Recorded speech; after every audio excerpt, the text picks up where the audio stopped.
শেখ শাহজাহান যদি ভুল করেন 100 বার ভুল করেছে, আমি দাঁড়িয়ে দায়িত্ব নিয়ে বলছি ভুল, কিন্তু এটাও মাথায় রাখতে হবে কিভাবে নারীদের ব্যবহার করা হতো এটা মিথ্যে কথা তুলে ধরার জন্য। 2000 টাকায় নারীর সম্ভ্রম কেনার কথা হয়েছে, এনসিআরবি রিপোর্ট দিয়েছিল সবথেকে সেফেস্ট সিটি কলকাতা।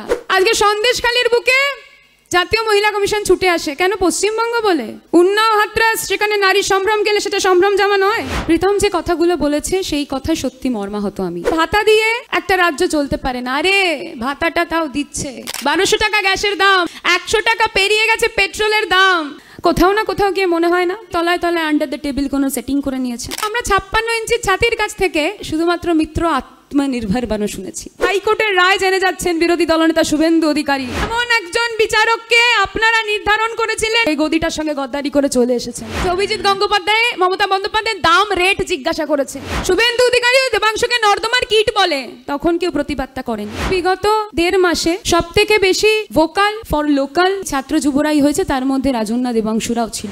অসংখ্য ধন্যবাদ বাংলা হ্যান্ডকে, অসংখ্য ধন্যবাদ R+কে, যৌথ শুভেচ্ছা, যৌথ অভিনন্দন, যৌথ ধন্যবাদ এত সুন্দর একটি বক্তব্যের অনুষ্ঠান আয়োজন করার জন্য।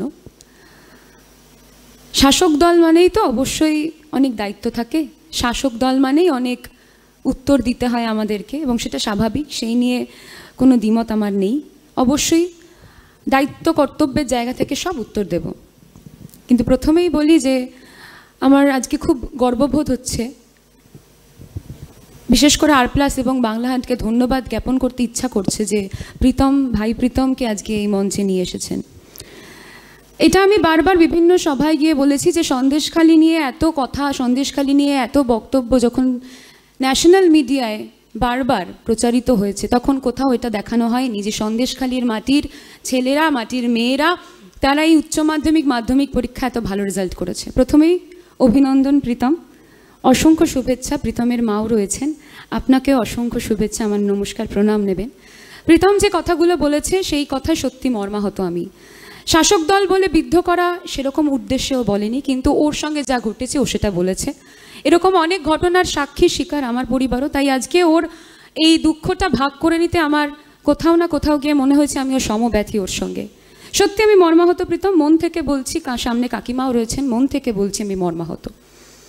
কিন্তু যুব সমাজ তো আমাদেরকেই এগিয়ে নিয়ে যেতে হবে, কারণ কাণ্ডারিটা আমরাই, ছাত্র যুবরাই সবসময় কাণ্ডারি থাকে। দেখবেন সমাজকে এগিয়ে নিয়ে যাওয়ার ক্ষেত্রে ছাত্র যুবদের মানে অগ্রণী একটা ভূমিকা থাকে। অনুভব বললেন যে যদি যুব সমাজ বলতে রাজন্যা দেবাংশুকে বোঝানো হয় তাহলে তারা নিশ্চুপ।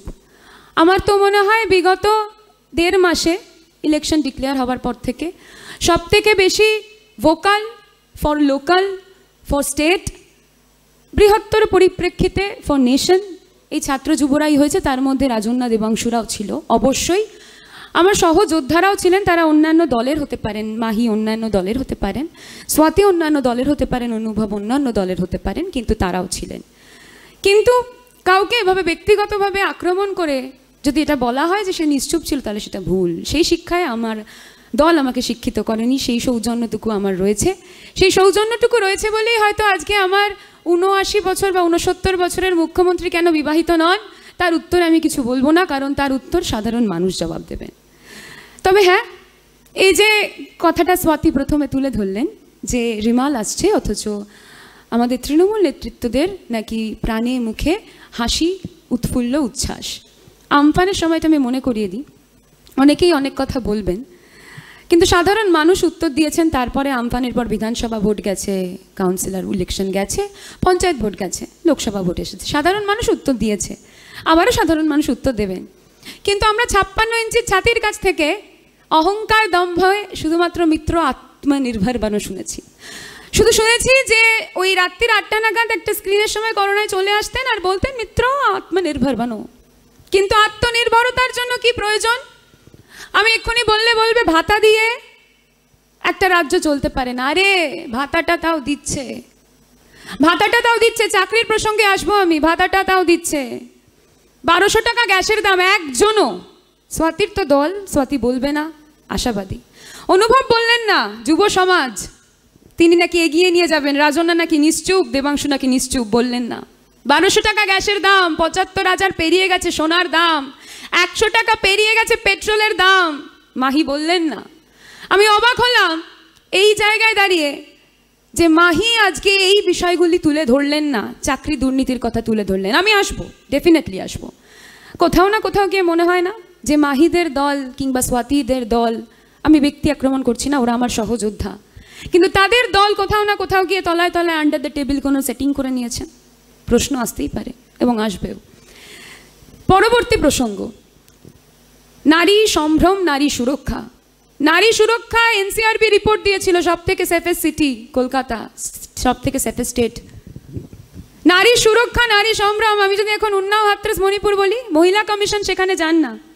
উন্নাও হাতরাস মণিপুরে গণধর্ষণের পর আমার বোনকে জ্যান্ত পুড়িয়ে মারা হয়, মহিলা কমিশন যায় না। আমি একটু বেশি সময় নেব, শাসক দল তো অনেক উত্তর দিতে হবে। কিন্তু আজকে সন্দেশখালীর বুকে জাতীয় মহিলা কমিশন ছুটে আসে কেন? পশ্চিমবঙ্গ বলে। উন্নাও হাতরাস, সেখানে নারী সম্ভ্রম গেলে সেটা সম্ভ্রম জামা নয়।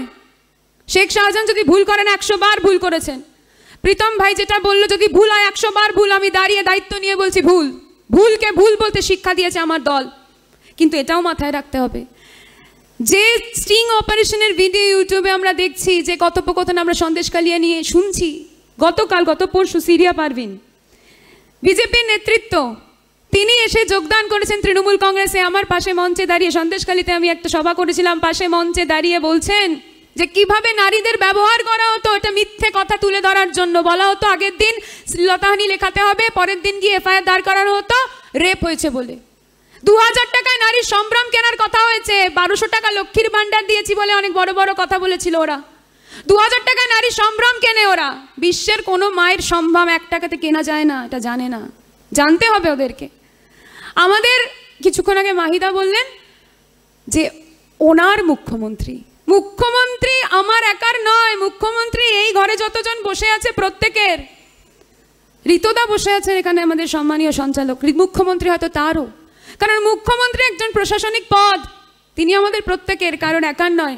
আর মুখ্যমন্ত্রী যখন কোনো প্রকল্প দিয়েছেন এটা দেখে দেননি কে সিপিএম, কে বিজেপি, কে আইএসএফ, প্রত্যেকের ঘরে সেই একই প্রকল্প চলে গেছে।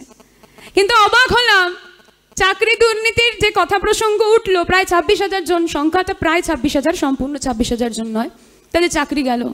চাকরি যাওয়ার আগে, দুদিন আগে, হাইকোর্ট রায় দেওয়ার দুদিন আগে হাইকোর্টের রায় জেনে যাচ্ছেন বিরোধী দলনেতা শুভেন্দু অধিকারী। তিনি দাঁড়িয়ে বলছেন বোমা ফাটবে, মহা ধামাকা হবে। ধামাকা কি? আজকে প্রায় 26,000 জন চাকরি হারা।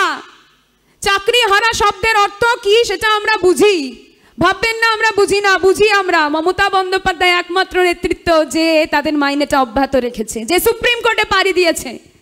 আর সব থেকে বড় বিষয়, চাকরি হারা চাকরি প্রার্থীদের কথা বলছেন। এমন একজন বিচারককে আপনারা নির্ধারণ করেছিলেন, নির্বাচন করেছিলেন, মাঝ রাস্তায় হাত ছেড়ে চলে এসেছেন, গদ্দারি করে, এই গদিটার সঙ্গে গদ্দারি করে চলে এসেছেন। এসে এখন নেতৃত্ব দেওয়ার চেষ্টা করছেন, প্রার্থী হয়েছেন অভিজিৎ গঙ্গোপাধ্যায়। আর একজন, এমন একজন লয়ার ঠিক করলেন বিকাশ রঞ্জন ভট্টাচার্য। আমি দেখলাম যখন এই রায় বেরোলো, চাকরি প্রার্থীরা তাকে ঘিরে আন্দোলন করলেন, কারণ বিকাশ বাবুরা কোনো সঠিক তদন্ত, সঠিক কিনারা করতে পারেননি। তাই আমি আমার বক্তব্য এখানে শেষ করছি, কারণ বাকি পরবর্তী বক্তব্য ওনাদের প্রেক্ষিতে উত্তর দেব। আমার আল্লাহর অংশ, রামের অংশ নিয়ে কথা বললেন। ডেফিনেটলি আমার শিরদাঁড়াটা সোজা তো, আমার দলটা তৃণমূল কংগ্রেস তো, শাসক দল তো। আমার শিক্ষাটা, সৌজন্যটা আছে বলে আমি ফেসবুকে পোস্ট করেছিলাম যে অবশ্যই যদি কারোর ধর্মীয় ভাবাবেগে আঘাত লাগে আমি ক্ষমা প্রার্থী। কিন্তু আমার উদ্দেশ্য কোনোদিন খারাপ ছিল না, কোনো ধর্মকে ছোট করা ছিল না। আজকে যারা ধর্ম নিয়ে কথা বলছে তারা সব থেকে বেশি কুরুচিকর মন্তব্য আমার ফেসবুকের প্রোফাইলে গিয়ে করে এসেছে সেই আইএসএফ ভাইরা। আমি তাদের তবুও ভাই বলি। সেই বিরোধী বিজেপিরা সব থেকে বেশি কুরুচিকর মন্তব্য মমতা বন্দ্যোপাধ্যায়কে উঠতে বসতে করেছে। অভিজিৎ গঙ্গোপাধ্যায় মমতা বন্দ্যোপাধ্যায়ের দাম, রেট জিজ্ঞাসা করেছে। শুভেন্দু অধিকারী দেবাংশুকে নর্দমার কিট বলে, তখন কেউ প্রতিবাদটা করেনি। যাই হোক, আমার বক্তব্য আমি এখানে শেষ করছি। কিন্তু অবশ্যই আমার উদ্দেশ্য কোনোদিন খারাপ ছিল না, কোনোদিন খারাপ থাকবে না। আগামীতেও আমি আমার দৃঢ় মানসিকতা, দৃঢ় চেতনা নিয়ে যুব সম্প্রদায়কে, যুব সমাজকে এগিয়ে নিয়ে যাব, ছাত্রদের এগিয়ে নিয়ে যাব। এবং নিশ্চয়ই হয়তো তখন দেখব এখানে যারা বসে রয়েছে তারাও হয়তো অনেকে আমাদের পাশে থাকবে।